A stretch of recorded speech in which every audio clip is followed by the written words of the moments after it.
Hello दोस्तों, नमस्ते।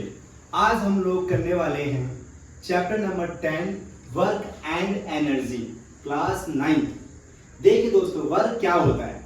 Generally work को हम ये बोलते हैं, भैया हमारी जहां पर एनर्जी वेस्ट होती है वो करने के हमारा वर्क तो हो रहा है। जैसे कि मैं तुम्हें पढ़ा रहा हूँ खड़े होके, मान लो मैं खड़े होकर 2 घंटा आपको पढ़ाऊँ, तो इसमें मेरी एनर्जी वेस्ट होगी, हाँ जी होगी।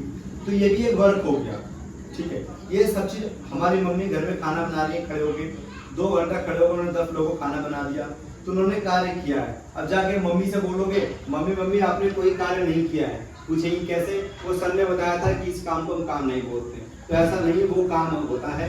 लेकिन इन फिजिक्स लैंग्वेज हम लोग वर्क की डेफिनेशन अलग पढ़ेंगे। देखिए ध्यान से, वर्क क्या होता है।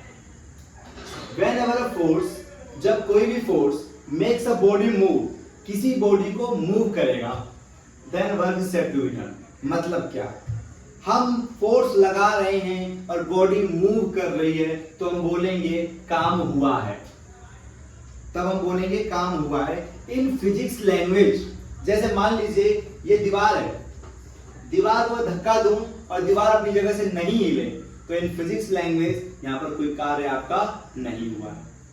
और जैसा कि आप जानते हो कि अगर मैं दीवार पे धक्का दूंगा मेरी एनर्जी वेस्ट हो रही है, बट ओवरऑल फिजिक्स में वर्क नहीं है। फिजिक्स में वर्क जब भी होगा जब प्रोड्यूस क्या होगा, मोशन। क्या होगा, मोशन। जब आप किसी भी ऑब्जेक्ट पे फोर्स लगाओगे, अगर वो ऑब्जेक्ट अपनी जगह से दूसरी जगह जाएगा या उसमें मोशन आएगा, तभी आप फिजिक्स में बोलोगे कि वर्क हुआ है, ठीक है। The word work means क्या, ऑलमोस्ट एनी फिजिकल और मेंटल एक्टिविटी। भैया कोई भी हो, फिजिकल एक्टिविटी करो या मेंटल एक्टिविटी करो, दोनों वर्क होता है, जनरली हम जानते हैं। लेकिन but in physics it has only one meaning. भैया फिजिक्स में सिर्फ एक ही मतलब है वर्क का, work is done when a force produce motion. Work जब भी होगा जब आप फोर्स जिस चीज पे लगाओगे वो चीज मोशन में आएगी। वो चीज किसमें आएगी, मोशन में आएगी। अगर वो मोशन में आएगी तो वो वर्क हुआ, अगर मोशन में नहीं आई तो वर्क नहीं हुआ। जैसे कि मैंने बताया, अब मान लीजिए बोर्ड है, मैं बोर्ड पे प्रेस कर रहा हूं, बोर्ड अपनी जगह से नहीं हिल रहा है, तो क्या ये वर्क होगा, ये वर्क फिजिक्स के लैंग्वेज में नहीं होगा। वर्क जब भी होगा जब वो ऑब्जेक्ट अपनी जगह से मूव कर लेगा, मतलब उस ऑब्जेक्ट में क्या आ जाएगी, मोशन आ जाएगी। क्या लगाने से, फोर्स लगाने से। I hope point is clear. आगे देखिए, work done by a force on a body depend in 2 factor. 2 factor depend करती है। पहला हमारा है मैग्नीट्यूड ऑफ फोर्स। क्या है, मैग्नीट्यूड ऑफ फोर्स, जो फोर्स लगाया गया हमारा। अगला distance through which the body moves, हमने जो फोर्स लगाया था बॉडी ने मूव किया एक जगह से दूसरी जगह, ठीक है। भैया फोर्स आप वर्क जब भी बोलोगे जब वो क्या प्रोड्यूस करेगा, मोशन प्रोड्यूस करेगा। क्या प्रोड्यूस करेगा, मोशन।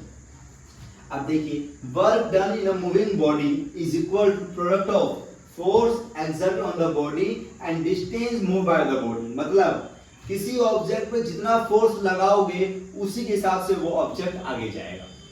अब जैसे मान लीजिए मार्कर है, इस मार्कर को मान लीजिए मेरे पास 2 मार्कर है, ठीक है। 2 मार्कर को मैं फेंकता हूं, अब मैं इसमें कम फोर्स लगाया तो ये यहीं गया, मैं इसमें ज्यादा फोर्स लगाऊंगा ये ज्यादा दूर जाएगा।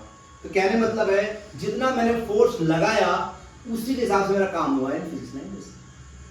लेकिन वो चीज मूव करनी चाहिए। अब मैं दीवार में फोर्स लगाने लग जाऊं, ये मूवमेंट नहीं हो रही, वर्क थोड़ी हुआ हमारे इसमें। चलिए, वर्क को बोला गया है force into distance move in the direction of force. मतलब क्या, भैया फोर्स लग रहा है, वो ऑब्जेक्ट मूव कर रहा है किधर, जिस डायरेक्शन में हम लोग फोर्स लगा रहे हैं। क्या, जिस डायरेक्शन में हम लोग फोर्स लगा रहे हैं वो ऑब्जेक्ट उसी डायरेक्शन में क्या कर रहा है, मूव कर रहा है।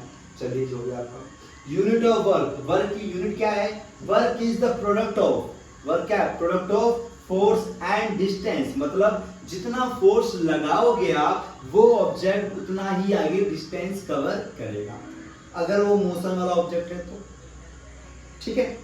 लेकिन हो सकता है वो मोशन वाला ऑब्जेक्ट हो बट आपसे नहीं हिल रहा हो। जैसे मान लीजिए कार है, कार को आप धक्का देते हो आपसे नहीं हिल पा रही है, कोई वजनदार आदमी आया, बॉडी बिल्डर आया, उसने धक्का दिया, कार आगे पीछे चली गई, तो उसने धक्का दिया तब उसने कार्य किया है। आपने धक्का दिया, पूरी जान लगा दी, आपसे गाड़ी नहीं हिली तो कोई कार्य आपने नहीं किया। क्लियर है यहां तक? ठीक है। अब देखो, now unit of force is Newton. भैया फोर्स की जो यूनिट है वो है हमारी न्यूटन है। क्या है? न्यूटन, जिसे हम कैपिटल एन के नाम से जानते हैं। एंड दैट ऑफ डिस्टेंस, जो डिस्टेंस हमारा वो क्या हमारा है? मीटर है। मतलब क्या, जो फोर्स लग रही है वो हमारा न्यूटन हो गया उसकी यूनिट, और जो डिस्टेंस कवर कर रही है वो है हमारा मीटर। ठीक है। तो यूनिट ऑफ वर्क, जो यूनिट ऑफ वर्क है वो क्या हो गया हमारा? Newton metre. न्यूटन हो गया हमारा फोर्स, मीटर हो गया हमारा distance. Force into distance equal to work done. देखो, which written as N M. भैया न्यूटन को हम लिखते हैं एन से, और मीटर लिखते हैं हम एम से। ठीक है जी। This unit of work is called, इस यूनिट ऑफ वर्क को हम क्या बोलते हैं भैया? जूल बोलते हैं। ठीक है। जूल क्या होता है? नेक्स्ट टॉपिक पढ़ते हैं। कोई दिक्कत यहां तक? आप लोग स्क्रीनशॉट ले लीजिए यहां तक।